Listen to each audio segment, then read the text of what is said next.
Good Sunday morning. It's the North Carolina Vinyl Picker Show. It's morning here, but you probably won't see this till this evening because it's only 25 megs here at the house. So, you don't get a whole lot of internet.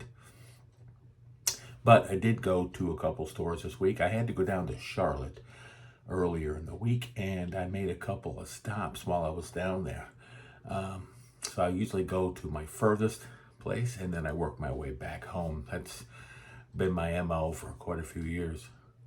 But while I was down there, I said, why don't I go over to Belmont, North Carolina, and go to the Catawba River Antique Mall. I hadn't been there in quite a while. I walked around, did a lot of walking around in there, and found some stuff, found some expensive stuff. Antique malls aren't really the place you want to go to buy records because the prices are so high. But I did find one that I'll share with you. Well, actually, two. Wings. You got Wings Over America. It's a 3-album set. It includes the poster, and they had $9 on the records that were in the bin for this particular album. But there was no sticker on this one, so I brought it up to the lady, and she said, I told her that I was going to drop it off, and then if you would contact the person who owns it and see if it's $9. And she said, okay, I'll do that. And then I said, well, I'll just go shop and I'll pick it up on the way out. And it was, I got up to the table and she said, yeah, he said it was $9. It's like mint. It's a really nice condition. And I was glad to get it. Like I said, it has the poster, but I think originally this came with stickers, if I'm not mistaken. So I don't know. I have to investigate that at some point. And then I did find this while I was there. And this is, of course, Victory at Sea. And I probably have, I don't know, about 50 copies of this. Like 7 different versions. I think I've shown them before. It's quite a few. And of course, this is the nipper, the dog there on the cover. And this is a really old Deep Groove album. Old, like this is from probably the 50s, early 60s, living stereo, and it was a whole $1. But yeah, I have a bunch of these. But whenever I see one, I pick it up. That's because, So anyway, so then I said, let me go to another place. I looked at my phone and found another place, which I've been getting some Gaston Pickers. Gaston Pickers is down in Gastonia, North Carolina. It's on my way back. And I went in there and looked around and I didn't find a thing. I mean, they have records in there, but they're not really, there's one little area that's not really displayed very well. And there's another area that has some, but they're pretty pricey. So I didn't buy anything there. So I was getting pretty bummed out. North Carolina Vinyl Picker I was getting a little sad. I was getting a little sad. So I said to myself, well, I haven't been over to Revolver Records in about 2 weeks. So, and that is in McAdenville, North Carolina. And I'll throw that cue card out. And so I went in there and I talked to the owner and he says, may I help you? I said, yeah, I'm here to buy you all your records. He said, well, that's what I want to hear. So I went in there and I started looking around. And I must have passed up some stuff I didn't see a couple weeks ago because I did pretty good. I got a nice little stack here. I can show you. First off, Ray Thomas, Hopes, Wishes, and Dreams. What a great album this is. Ray Thomas, the flautist, I guess, from the Moody Blues. And he sang, and I saw the Moody Blues about 4 times, maybe 5 times in my life. And every time I saw them was just a wonderful show, and it was with the orchestra. I remember with the orchestra and stuff, and Ray and stuff. And then after Ray passed, I never saw them again. So I know they toured after that, but I just never. So this was really exciting, and I'm gonna try to get this off. And I need a one of those dry erase markers. I think Rob said you can take it off with that. So, but anyway, if you look over here, right in here, see that? Ray Thomas, Best Wishes, Ray Thomas. He autographed this copy. I don't know how many years ago. Ray Thomas has been gone about 15 years. So this, the album is almost 50 years old. So, but anyway, it's nice to have his signature on here. I always liked hearing his voice. And this is just a great album. He did 2 albums. He did this one and another one back in the 70s when they all took a break, and then they all got back together for the band Octave. Even with Mike Pinder, but then I guess Mike decided he didn't want to tour. He had stage fright or something to that effect, from what I remember. John will tell me in the comment section below, I'm sure. But it was nice to get this. It was all of like, I don't know, $3. I think it was like $3. So that was a no-brainer. And I'll probably replace my other copy I have of this and put it in my store. And I don't know if it'll sell or not, because I don't know any people that are into Ray Thomas, or the Moody Blues. And then I seen this there, and this was in the dollar section. And of course it's in the dollar section because of the water damage down here. But this is Tony Banks soundtracks, and Fish is on here, and Toya, Mrs. Robert Fripp, and she's on here. And it's a soundtracks to different movies that Tony Banks did back in his Genesis days in the 80s. And when he was trying to make it, and Mike Rutherford was trying to make it on his own. Phil Collins was through the stratosphere, and Tony Banks says, we all decided to do some solo projects. I never thought he'd be that famous. Hey, Phil. Okay, so Miles Davis, Miles in the Sky. This was up on the Love Me wall up there when you walk into Revolver Records. And if you get a chance to go to Revolver Records, it's in McAdenville, and it's not too far off the highway. And if you get a chance, they have a great Christmas up there too, from what I hear. I haven't been there for Christmas. But the record store is not too, it's a kind of a small store, but they got a lot of stuff in there. They got a lot of nice records on the wall. But this one here was on the wall, and it was this is probably the most expensive thing I bought all day. It's one of the very first Fusion albums.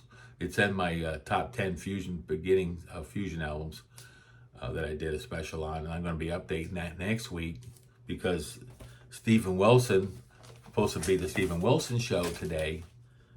Not that I want to rant or anything, but I didn't get my album. I didn't get the Harmony Codex. I had ordered it through Amazon. Now they're saying I'm not going to get it till the end of October.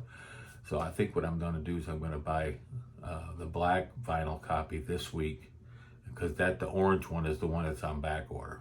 So I think I'm just going to buy another copy, because I want to hear it on my stereo. I don't want to hear it on my phone. I've been trying not to listen to it on my phone. So anyway, Miles in the Sky. This will be next week. Unless I get to Stephen Wilson, then I'm going to do a Stephen Wilson special next week. But if not, I'll be updating my top 20. Yes, I'm going to extend it. Top 20 Fusion records. The very first Fusion records. First 20. Not my favorites. Not your favorites. Not the ones that sold the most. Not the ones that ended up in the trash the most. I'm talking about the first 20 records, period, that were Fusion, rock, jazz. Larry Coryell. This was there, and he had this a DJ copy loaned for promotion. European Impressions. I love Larry Coryell. I love his playing. So there you go. And I wasn't going to pass this up. I think this was like $5. So I think all in all, I think I walked out of there for all these records for like, I don't know, $25, something like that. And this was sitting there, and I love Brian Auger and Trinity. And this is called Definitely What. This is on the original Atco. I did not have this. I must have 20 Brian Auger albums. Look at that. This sucker was nice. I think he had $5 on this one. And they have great prices there on their used records.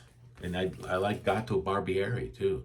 I did not have Ruby Rose, Ruby, or Ruby Take Your Guns to Town, or I don't know. So Gato, I did not have this Gato album. So that was nice. And then I seen this there. for $3. And I never really cared much for Asia back in the 80s, but their first two albums are not too bad, and they got some really good songs on there. And Steve Howe's in the band, Carl Palmer, you know the band, John Wetton and Jeffrey Downs. I just love John Wetton's vocals. So he could sing the phone book, and I wouldn't, I'd probably listen. But yeah, Asia, I'm going to give it a listen. How bad can it be? It's going to have that 80s sound, but they were a little bit progressive, I guess. Maybe just a tiny bit. Maybe. Can you see that? Right about there. Okay, yeah. All right, so then that was it. Oh, no, that wasn't it. I got some in the mail. I bought a few. I sold a few in my store. Oh, speaking of my store, and I like talking about my store. I sell records and CDs and 45s, and if you're interested, there'll be a link down below. Big Chief Vinyl 57. I'm in Discogs. Discogs is an app you can go on and you can look, and it's free. And you can go to the link, and you'll see all the stuff I got for sale, and there's all kinds of stuff in there. And I've been adding a bunch of my CDs. So if you like CDs, there's lots of CDs there: progressive rock, jazz, and other stuff, and some general rock and roll for you kids out there. So enjoy that. Now, with that said, I got this in the mail.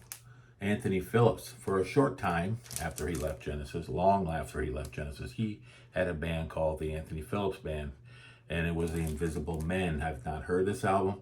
It was $5, and so yeah, I'm going to give it a listen. I like Anthony Phillips. I love his guitar playing. This is going to have that 80s sound as well.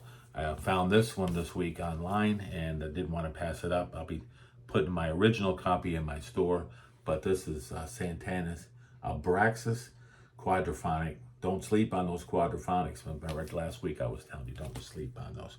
This is going to sound freaking fantastic. So I'm looking forward to listening to that. Everybody knows the album Black Magic Woman and so on. Now this guitarist here, Jane Schaefer. This is his second album. This guy here is a ripper. And this 1975. And it's got that Vertigo. And this guy here, I believe he's German, if I'm not mistaken, or he's English.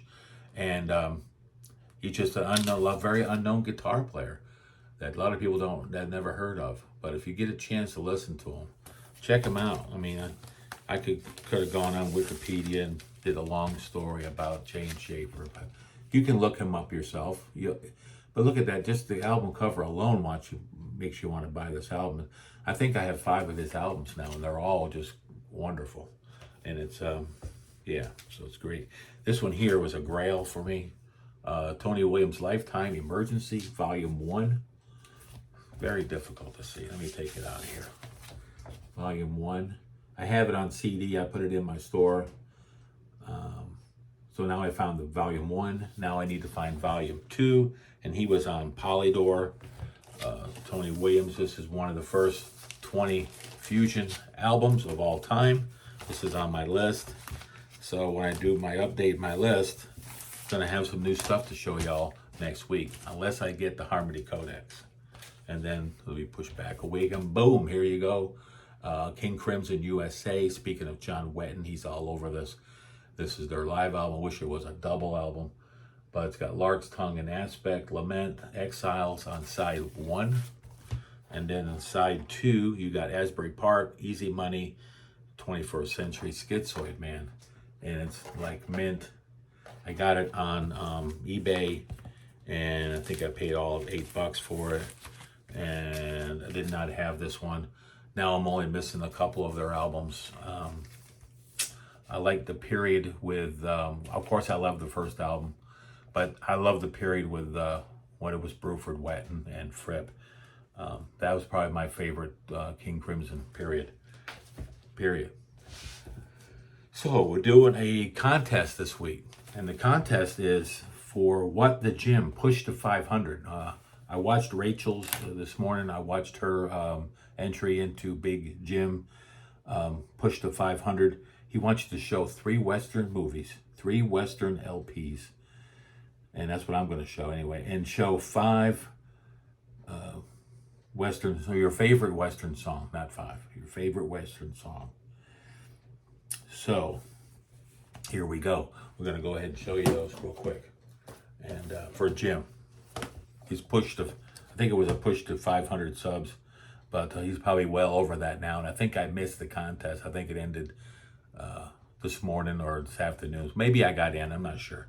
But it doesn't really matter. But what's important is getting him to 500. So hopefully somebody will see this and they'll sub up What the Jim. This is a not too old movie now, 2017. Hostiles. This was a really good movie with Christian Bale and Wes Studi. And if you get a chance, check this out. Hostiles. This one here, The Revenant, is kind of like a Western. It's got Leonardo DiCaprio. It's about fur traders up in Canada, like some of my ancestors were. And yeah, this was 2015. This won an Academy Award, I believe. But he's got a new movie coming out, Martin Scorsese movie coming out this winter. It looks really good. I think it's also a Western. So maybe Westerns will make a comeback, Jim. Unforgiven. Oh my goodness. These are all 4K. I picked my 4K ones up because Rachel loves 4K, so I decided to go ahead and show my 4K Westerns. And this is, of course, Clint Eastwood, Gene Hackman, and Morgan Freeman. And in the end, Clint kills Gene, so there you go. Oh, hope I didn't ruin it for anybody. But anyway, great movie. If you've never seen it, you need to watch it. It's a great Western. And this one here is a remake with Russell Crowe, probably his last movie he did before he got huge. And Christian Bale, again, Christian Bale. And 310 to Yuma. Oh my goodness, this is an awesome movie. If you get a chance, this is the remake. I think Glenn Ford was in the original one, but that was a few weeks before I was born. And my favorite song, my favorite Western. Oh, I gotta think about that one. But here are the records. Now I got some records to show you. You're 17 minutes in. I promise I'll have this done in 20 minutes. So stick with me just for a couple more minutes. Cool Water. These are the Western albums I wanted to show for Big Jim. And Midnight Cowboy. And then I found this one here too. This is an alternate cover. Good, the Bad, and the Ugly. Hang 'em High. Woo, woo, bring it back. Hang 'em High. Double trouble there. 2 copies. You know, sometimes you find these in the dollar store. You just can't pass them up. Paint Your Wagon. 2 different covers. This one here is French or German or made in, yeah, Germany. Yeah. Any Which Way But Loose. The orangutan, he stole the show, the movie, just so I let you know. The Good, the Bad, and the Ugly. Sons of Katie Elder. Oh, now we're getting deep into John Wayne, ain't we? How about this one here? The Alamo. Everybody seen The Alamo? These are just great. And True Grit. There you go. So, awesome times. So I got you in under 20 minutes, and sub up Jim if you want to get some really great video. He shows lots of really cool records and has lots of contests and stuff. It looks like a really interesting channel. So yeah, that's about all I got for today. So I would say that Cool Water is probably my favorite Western song there. Cool water, water, something like that. Anyway, have a great rest of your day, and I'll be talking to you soon. I'll be seeing you next week. I'll be out there. What am I going to be doing this week? I'll be banging in bushes. Yeah, I'll be out there looking around, trying to find some more stuff to bring to the table to show y'all. Support those troops out there, and I'll be seeing you next week. North Carolina Vinyl Picker. Out.